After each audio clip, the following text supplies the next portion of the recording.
Doctor Richard Hughes का chapter 6 similia similibus. The maxim similia similibus current deals with the phenomena of the disease, its different expression, and it include the drug action also. Therefore, how we can put the similia theory to cure the disease? तो maxim बताया similia similibus current deals with the phenomena of the disease, its different expression, जो कि किसको deal करता है, disease को, उसके different expression को, और इसके वो किसको इंक्लूड करके रखता है, ड्रग एक्शन को. Therefore, how we can put the similia theory to cure the disease? However, some of them by their nature must be excluded from the category. They fall into various category. Mechanical बताया है, chemical बताया है, और dynamic. Mechanical क्या होता है? When drugs are introduced in sufficient quantity, they act on the body on a mechanical level due to their bulk and weight and are of little use in medicine.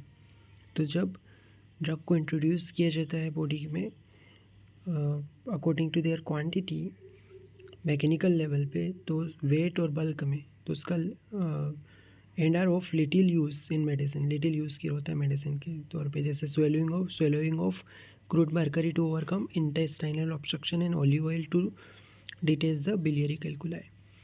सो यहाँ पे mechanical वे यहाँ पे 3 category में divide किया गया है.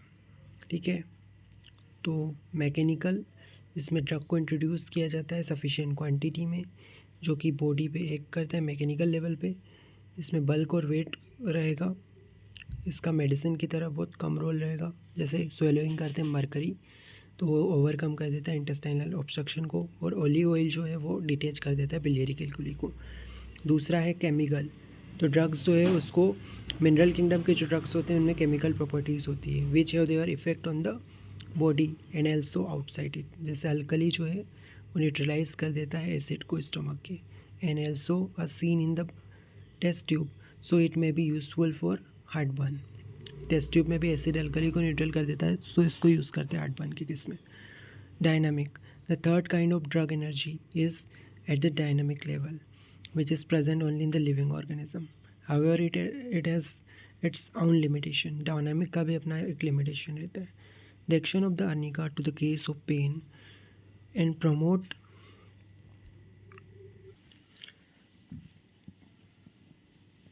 action of arnica to the case of pain and promote the resolution of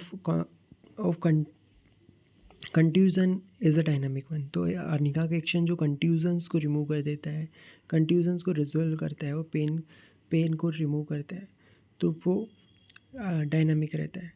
sometime kill the round worm by their dynamic toxic power, but it has nothing to do with the role of similia सिमिलिबस.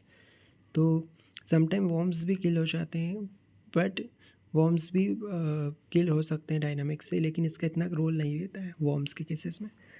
The similarity required here is the pathogeneticity effect of the drug, pathogenetic effect of drug compare to the phenomena of the disease. तो यहाँ पे similarity होनी चाहिए pathogenetic effect of drug का disease से. 3 modes बताए हैं. 1 mode is allopathic mode, where there is no relation between the physiological effect of the drug and the phenomena of the disease. तो एलोपैथिक मोड में physiological effect of dose and physiological effect of the drug and disease में कोई relation नहीं है. Another is antipathy mode which is based on the law of contraria contrariis. Law of contraria contrariis पे antipathy है. By giving the drug on the similar basis instead of opposite, तो इसमें opposite पे दिया जाता है, फिजियोलॉजिकल इफेक्ट रहेगा. Physiological effect. Hahnemann had his objection to the allopathic medication by saying that is uncertain and injurious. तो उसको uncertain और injurious बताया है डॉक्टर Hahnemann ने. Hahnemann supported the antipathy mode of treatment by saying that is the rapid palliative and it has a direct as homeopathic. तो यानी इसमें disease और ड्रग का रिलेशन है. एंटीपैथी को उनने सही बताया है, क्योंकि जब पेलिएशन करना होता है तो एंटीपैथी मोड यूज़ कर सकते हैं. दस Richard huge says that he agree with Dr. Kitch by holding the contrarious to be equal with the similia similibus. The law of therapeutics, मतलब इसमें लॉ है. ठीक है, सिमिलिया सिमिलिबस की इक्वली है, बस इसमें अपोजिट है और एक में सिमिलिया है. Palliation will be only give a temporary relief and will never cure the case. Temporary relief के लिए यूज़ कर सकते हैं अपन एंटीपैथी, क्योंकि वो टेम्पररी होगा, क्योर नहीं करेगा, लेकिन it is helpful for only immediate need and passing troubles को पास करेगा वो केवल. It is not competent to deal with complex persistent and recurrent disease. Complex disease में यूजफुल नहीं है antipathy. In homeopathy the cure is gentle and complete and makes the use of minute dose by taking into the consideration the totality of the symptom. तो totality of symptom के base पे minute dose दिया जाता है. rapid gentle cure होता है, complete cure होता है. Antipathy and homeopathy mode of treatment has advantage over the allopathic system.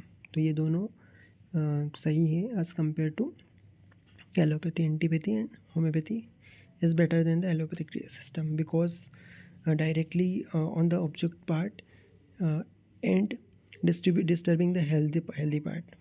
तो इनका एक्शन रहेगा अफेक्टेड पार्ट पे रहता है, directly on the affected parts पे एक्शन रहता है जो कि हेल्थ को डिस्टर्ब करते हैं.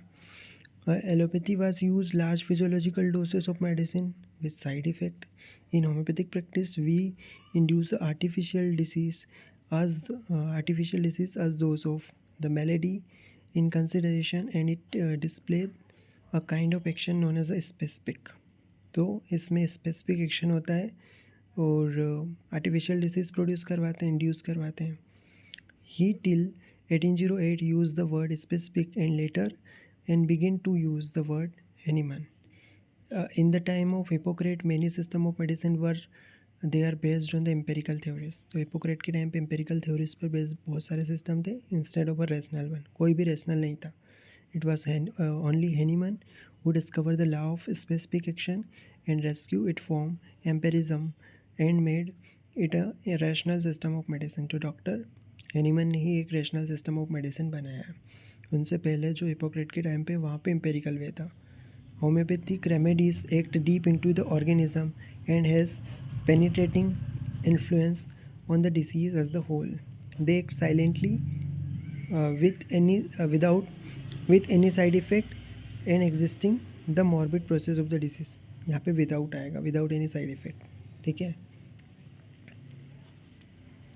सो इसमें क्या क्या लिखना है इस वाले चैप्टर में अपन को सिमिलिया सिमिलिबस में मैकेनिकल, केमिकल और डायनामिक बताना है. इसके अलावा मोड ऑफ अलग अलग मोड एंटीपैथी एलोपैथी के बारे में बताना है और हिपोक्रेट के टाइम पे क्या हो रहा था,